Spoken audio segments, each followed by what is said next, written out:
Bharat Walter مٹی جبکہ کشمیر ایک حقیقت۔ کالم نگار Syed Sardar Ahmad Pirzada, the first blind journalist of Pakistan, APNS best Urdu column award holder, روزنامہ نوائے وقت، مورخہ 16 فروری 2018۔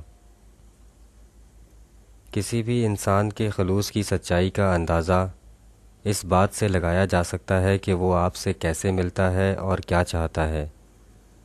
اس فارمولے پر کشمیریوں کو رکھیں تو پتہ چل جاتا ہے کہ بھارتی مقبوضہ کشمیر کے لوگ پاکستانیوں کے ساتھ دل کھول کر ملتے ہیں اور پاکستانیوں کی محبت کے علاوہ کچھ بھی نہیں چاہتے۔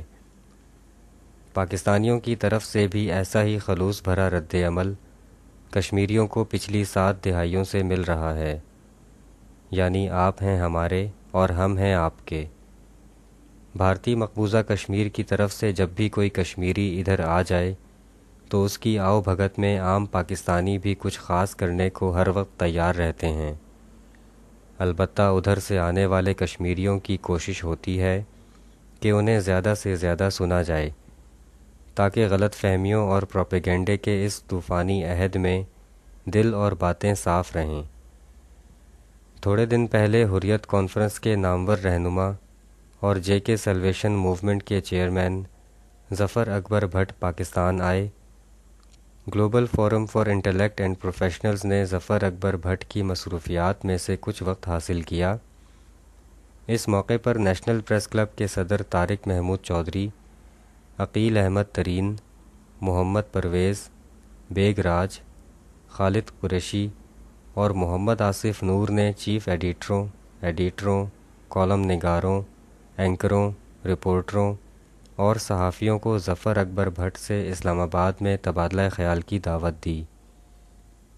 بلند آواز میں آزادی کے ترانے پڑھنے والے ان کشمیریوں کی انسانی اقدار بھی بلند ہیں۔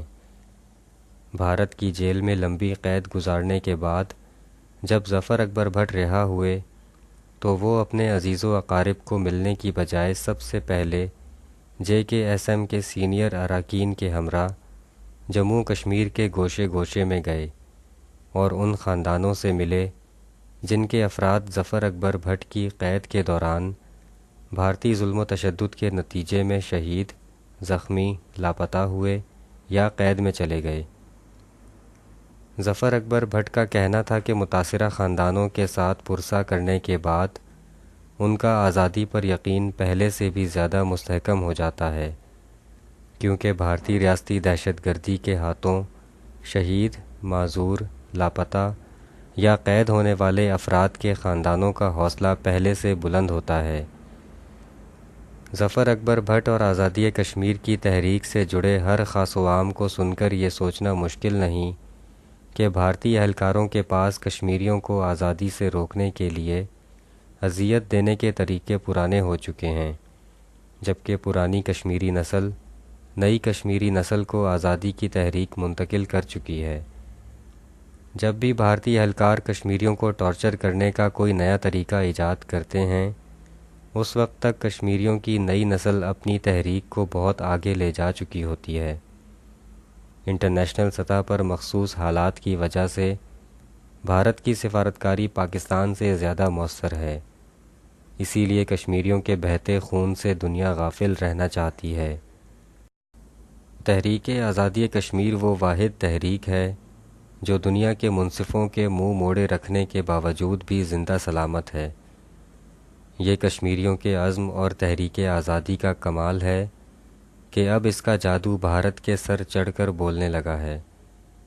پاکستان کی سفارتکاری میں جو حالیہ تبدیلیاں رونما ہو رہی ہیں، ان کا فائدہ تحریک آزادی کشمیر کو بھی ملنا چاہیے۔ سفارتکاری میں حکومتی سطح کے تعلقات کے ساتھ ساتھ لوگوں سے لوگوں کے تعلقات بھی بہت اہم ہوتے ہیں۔ پاکستان کشمیریوں پر بھارتی ریاستی ظلم و تشدد اور تحریک آزادی کشمیر کے لٹریچر، دستاویزات اور فلموں وغیرہ کو چینی، روسی اور کورین وغیرہ زبانوں میں ترجمہ کر کے مذکورہ ملکوں میں خوب پھیلائے۔ اس سے چین، روس اور کوریا کے عام باشندے بھارتی جارحیت اور کشمیریوں کا موقف براہ راست سمجھ پائیں گے۔ اس طرح ان ممالک کے عوام میں کشمیریوں کے حق کے لیے جو شعور پیدا ہوگا وہ ان کے ممالک کی خارجہ پالیسیوں پر اثر انداز ہوگا، اور یوں کشمیر کے حوالے سے پاکستان کی خارجہ پالیسی کو انٹرنیشنل برادری میں ایک مؤثر لابی میسر آ جائے گی۔ 30 مار خان نظر آنے والا بھارت حریت پسند کشمیری شہدا سے بھی ڈرتا ہے۔ مثلاً حریت پسند کشمیری رہنما مقبول بھٹ کو 11 فروری 1984 کو تہاڑ جیل میں تختہ دار پر لٹکایا گیا۔ بھارتی حکام نے مقبول بھٹ کا جسد خاکی لواحقین کو واپس کرنے کی بجائے تہاڑ جیل میں ہی دفنا دیا۔ ایک اور حریت پسند کشمیری رہنما محمد افضل گرو کو 9 فروری 2013 کو اسی تہاڑ جیل میں آزادی کا الزام لگا کر پھانسی دے دی گئی۔ ان کی قبر بھی تہاڑ جیل میں ہی بنا دی گئی۔ مقبول بھٹ اور محمد افضل گرو کے ورثاء دنیا سے کہتے ہیں کہ کم از کم انہیں اپنے عزیزوں کی تدفین کا حق تو دلوا دیں۔ مشہور امریکی رائٹر جیمز تھربر کی ایک short story the secret life of Walter مٹی 1939 میں امریکی جریدے دی نیو یارکر میں شائع ہوئی۔ کہانی میں بتایا گیا کہ والٹر مٹی ہر وقت مہمات کی خیالی دنیا میں رہتا ہے۔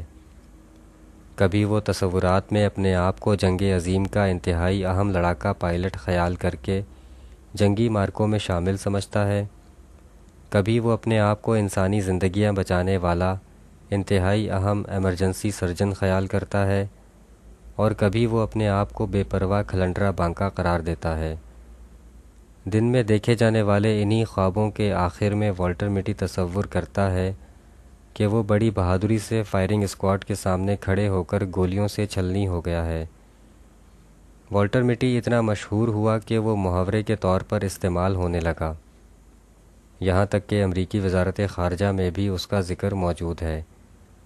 والٹر آئزیکسن نے 1992 میں ہنری کسنجر کی بائیوگرافی میں لکھا کہ 1973 کی عرب اسرائیل جنگ کے دوران 6 اکتوبر کو امریکی وزیر خارجہ ہنری کسنجر نے امریکی صدر رچرڈ نکسن کے chief of staff general Alexander Haig پر زور دیا کہ وہ صدر نکسن کو امریکی دارالخلافے واشنگٹن سے دور فلوریڈا میں ہی رکھیں، تاکہ ان کی طرف سے کسی بھی بے قابو دیوانگی والی کیفیت سے پیدا ہونے والی والٹر مٹی حرکتوں کو کنٹرول کیا جا سکے۔